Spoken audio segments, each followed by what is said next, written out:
ভারতের জম্মু কাশ্মীর স্বাধীনতার স্বাদ পাবে না। কেন পাবে না?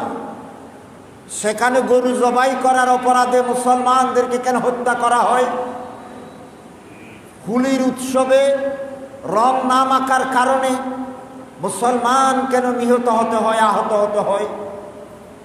হ্যাঁ, এই কারণে, যেহেতু এরা মুসলমান।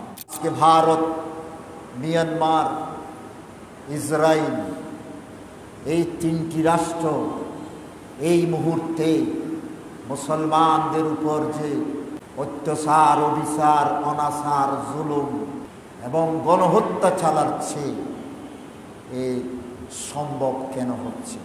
বলুন, আমরা মুসলমান বলি।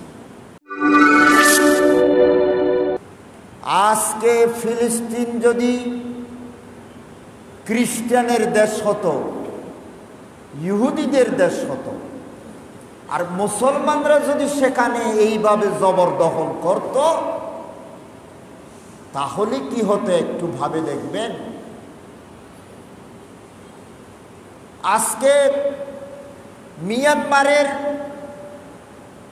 বৌদ্ধ রাষ্ট্র, সেখানে আমাদের রোহিঙ্গা মুসলমানদেরকে দেশ ছেড়ে চলে আসতে হলো। আচ্ছা, বিপরীত যদি হতো, রোহিঙ্গারা যদি বৌদ্ধ হতো আর মিয়ানমার যদি মুসলমান রাষ্ট্র হতো, এবার ভাবুন বিশ্বে কি হতো।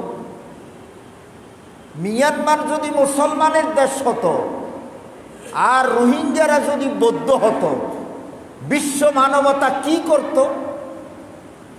জাপান, চীন কি ভূমিকা রাখত? ভাবুন। তাহলে সমস্যা কোন জায়গায়? আমরা মুসলমান, এই কারণে রোহিঙ্গাদের সমস্যাও সমাধান হবে না।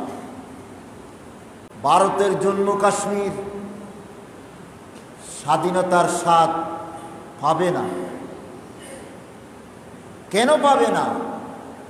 সেখানে গরু জবাই করার অপরাধে মুসলমানদেরকে কেন হত্যা করা হয়? হোলির উৎসবে রং না মাখার কারণে মুসলমান কেন নিহত হতে হয়, আহত হতে হয়? হ্যাঁ, এই কারণে, যেহেতু এরা মুসলমান।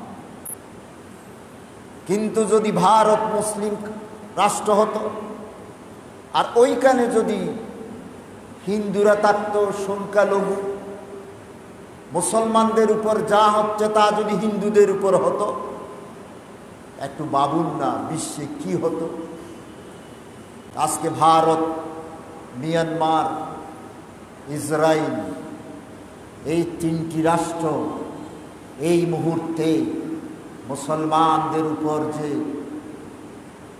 অত্যাচার, অবিচার, অনাচার, জুলুম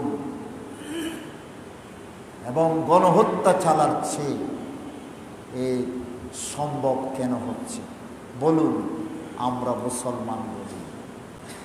মুসলমান বলেই এটা সম্ভব